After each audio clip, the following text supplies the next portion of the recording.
3. Pies from Nowhere by D. Romito.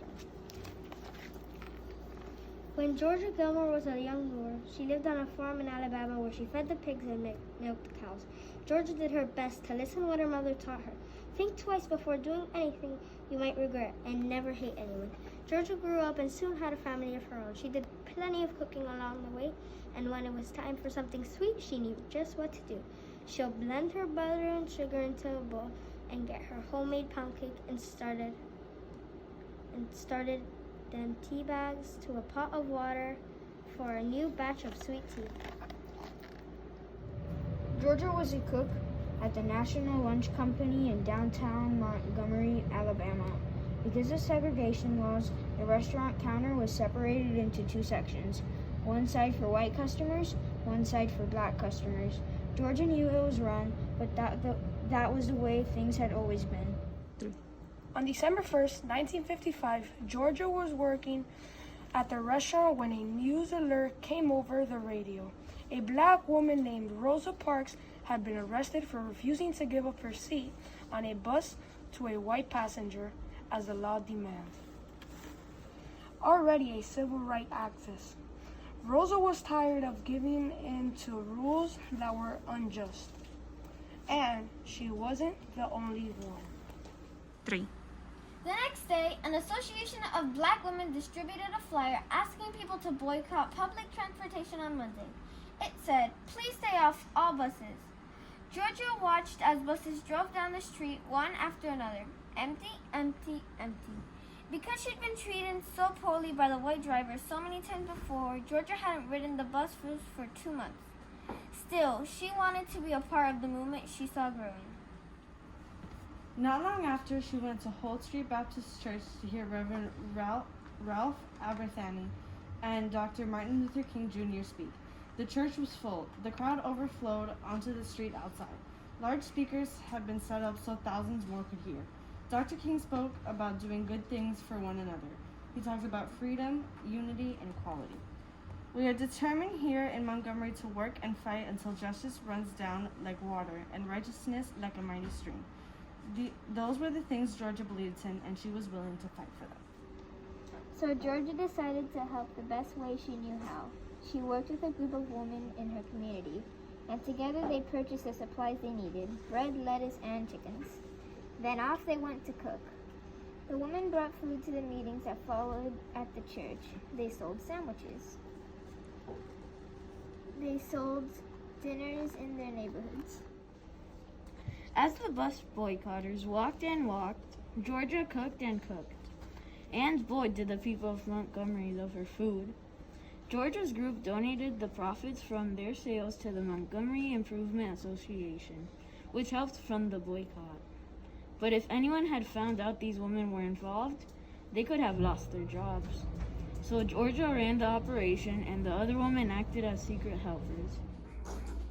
See, the way I figured it out. People always had to eat, so I made the pies, said Georgia.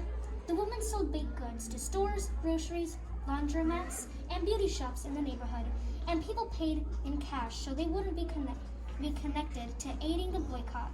Sweet potato pie, peach pie, red velvet pie, velvet cake, 7-Up cake. Only Georgia knew who baked them, and only Georgia knew who bought them.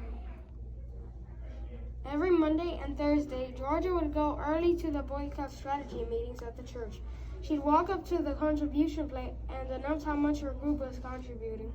There was clapping, cheering, and foot stomping.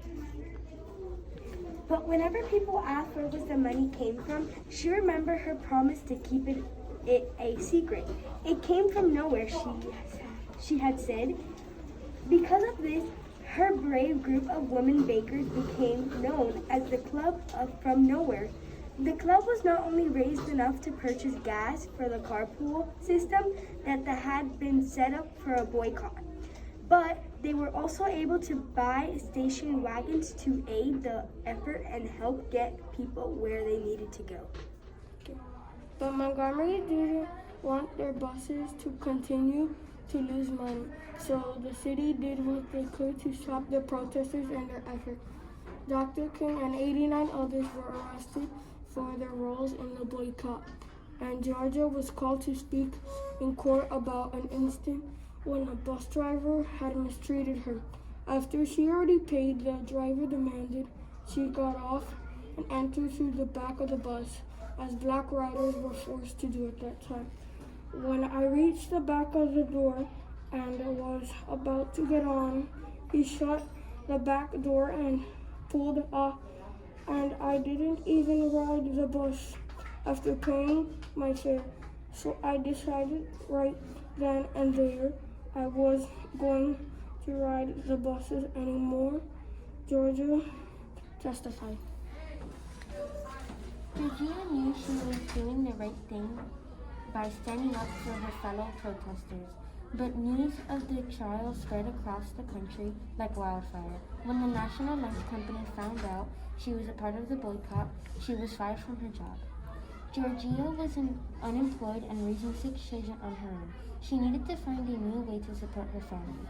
Dr. King encouraged her to start her own business. All these years, you've worked for someone else. Now it's time you've worked for yourself, he said. He helped her improve the kitchen in her home, and Georgia got new pots and pans and cooking supplies. Word soon got around, and people came to eat at Georgia's. When they came to her house for a meal, they would eat wherever they could find a seat. And if they couldn't find a seat, they'd eat standing up. Georgia loved to talk and joke with her customers and friends. Soon enough, there was long lines to get a meal cooked by her. People ordered meals for delivery too. Georgia was making hundreds of lunches each day. She packed up fried chicken, black-dyed peas with okra, fresh corn muffins, and apple pie, and sent her kids out to deliver them. If you were lucky, you might even get her homemade macaroni and cheese. She was providing good food for her community, but she was also bringing the food of Montgomery together, black and white. Dr. King frequently had meals at Georgia's house. Because she was a big woman with a big personality, he lovingly called her Tiny. And because civil rights leaders knew they could trust Georgia, her home became a place for important and often secret meetings. I just served them and let them talk, she'd say. On November 13, 1956, Georgia was cooking in her kitchen, listening to music on the radio, when the station interrupted the song to deliver the news. The Supreme Court had declared that segregation on buses was illegal. The boycotters had won. Georgia was thrilled. People could ride the bus and sit anywhere they desired. At the next church meeting, Georgia sat in her seat and listened as Dr. King announced that the Montgomery bus boycott was a success. "We didn't have to walk no more," said Georgia.